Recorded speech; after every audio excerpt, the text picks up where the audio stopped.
सम्भाषणसन्देशसंस्कृतमासपत्रिकायां प्रकाशितानां बालकथानां ध्वनिप्रसारणम् इदं बालमोदिनी इति।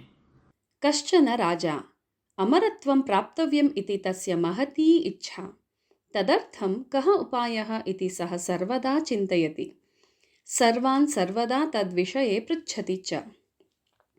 कदाचित् कश्चन सन्यासी अवदत्, कश्चन कूपः अस्ति, तस्य जलं पीतं चेत् अमरत्वं निश्चयेन प्राप्स्यते।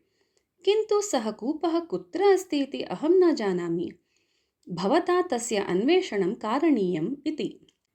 एतत् अङ्गीकृत्य राजा तादृशस्य अमृतत्वदायकस्य कूपस्य अन्वेषणाय सर्वासु दिक्षु भटान् प्रेषितवान्।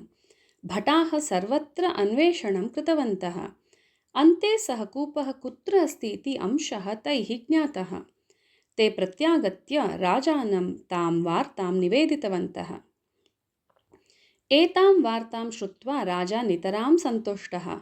सः एकाकी तस्य कूपस्य उपसर्पणं कृतवान्। कूपात् जलम् उद्धृत्य सः जलं पातुम् उद्यतः। तावता समीपात् कश्चन ध्वनिः श्रुतः, राजन्, अलम् अनेन प्रयत्नेन एतत् जलं मा पिब इति। राजा परितः दृष्टिं प्रासारयत्। कूपसमीपे कश्चन काकः दृष्टः तेन। काकः अवदत्, मया एव एतत् उक्तम् इति। किमर्थम् एवं वदसि?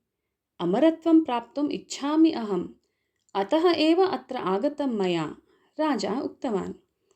तदा काकः अवदत्, मया अपि पूर्वम् अमरत्वम् इच्छता अस्य कूपस्य जलं पीतं।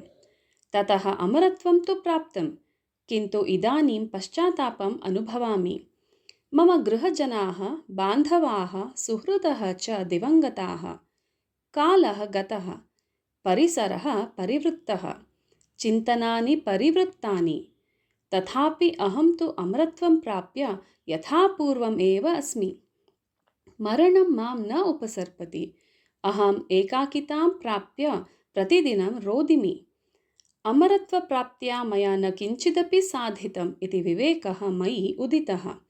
किन्तु मृत्युः मम समीपं न आगच्छति। मम दुःखस्य अन्त्यमेव नास्ति। एतत् श्रुतवता राज्ञा विवेकः प्राप्तः। सः जलं तत्रैव पातयित्वा काकं नमस्कृत्य ततः प्रतिगतवान्।